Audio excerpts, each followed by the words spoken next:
السلام عليكم ورحمة الله وبركاته. ومدى رير سوماليانية ومدى إسلام كي وايد إسلامية ميركستو أي joogtaan ba. Waxaan u soo galay qof dumara oo ka hadlaysay arrintii Muqdisho ka dhacday oo Fahimo Quuce la yiraahdo oo doonaysay inay u jawaabto inanta la yiraahdo Gobson. Gobson ugu jawaab u taageeri maayo uguna hiilin maayo halka ay joogto. macni iguma betasho oo macaan reer Somaliland siyaasad Somaliland inkastoo ay u dhalatay laakiin siyaasad Somaliland halka uma joogto danaheeda gaarka ayay ayada iyo inta kale la joogaba u joogaan asaa hadda gabadha la yiraahdo Fahimo Quuce oo leh gabadhaasaan u jawaabaya ayaa waxa ay ku jawaabtay waxaan macnihi meesha oolin waxay u jawaabaysaa iyadu Somaliland iyo Isaaq bay u jawaabaysaa iyadoo inantaa leh reer Somaliland baa too gabadh Isaaq baa tahay inantaa Gobson la yiraahdo ayaa waxay ku doodaysay maxaan ku dhahay ninkaasi in markuu ku sheegay barakacayaal ayaa waxay leedahay aniga ku suntan midnimadii Soomaaliyeed Fahimo Quucena waxay ku jawaabtay inuu annaga adeerkeed xoreeyay waxay reerkiina iyo meeshan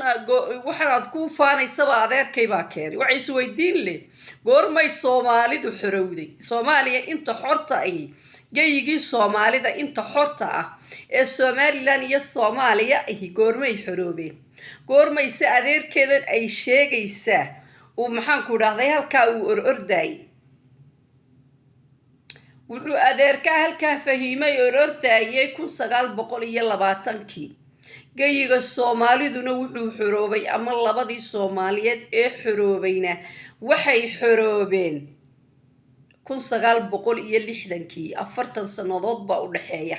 marka adeerka ma qabrigu ka soo toosay uu dalka ka xoreeyay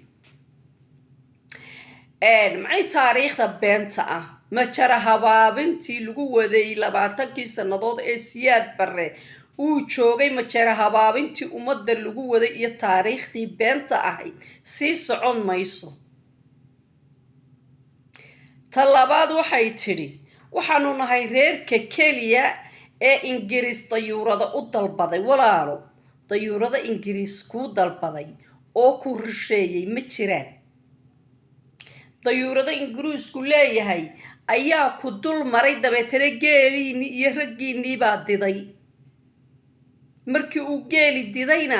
raggiini iyo dadkii dhintay waxa geeli baa ku durduriyay oo jiiray oo geel baa laayay Ingiriis kuma laynin ismanaydaan arag riwaayada beenta iyo taariikhda beentii ma sii soconayso